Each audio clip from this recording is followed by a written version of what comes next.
So, amin man natin o hindi, we have three unspoken questions in life. Bakit ako nandito? Saan ako galing? At saan ako pupunta?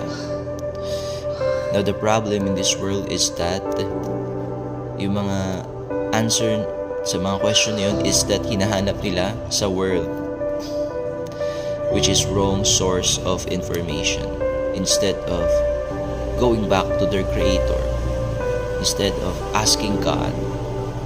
No?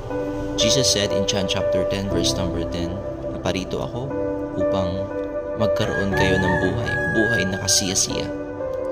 Jeremiah chapter 29 verse number 11, he says, "For I know the plans I have for you."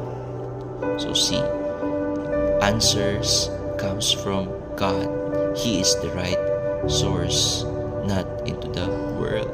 So, nakalaga kapatid, if you want to know your direction, your existence, your purpose, hindi sa sarili mo, hindi sa universe, hindi sa ibang tao, hindi sa self-help book, kundi kay Lord. The Lord knows everything.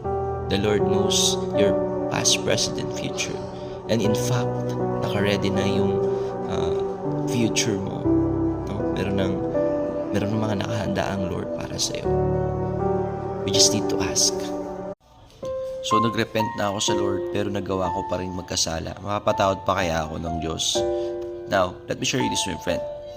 Meron kasing gumagawa ng kasalanan na nag-e-enjoy.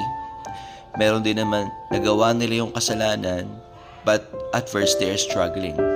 So, there's a difference between enjoying and struggling. If you're enjoying what you're doing, well, I think mahirapan kang ma-deliver doon kasi ine-enjoy mo eh, no? Pero kapag ikaw ay nag-i-struggle, ibig sabihin, there's a part of you na ayaw mo, no? Romans chapter number 7 verse 17 to 19, dahil merong sin na nasa iyo na nag-urge sa iyo para gawin mo yun, no? So, yung sin na nasa atin, na nasa flesh natin, it can be crucified. So, kaya yung iwan. Pero, yung fact na ine-enjoy mo, well, dun ka magiging challenge is because paano mo pinagsisisihan yung bagay na gusto mo rin naman gawin. So, it's contrary, right?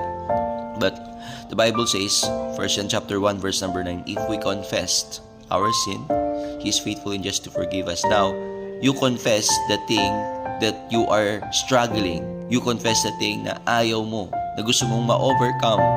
So, pag gusto mong ma-overcome, gusto mong i-let go, iko-confess mo. And yes, you can be delivered if you are being struggled sa bagay na ayaw mo.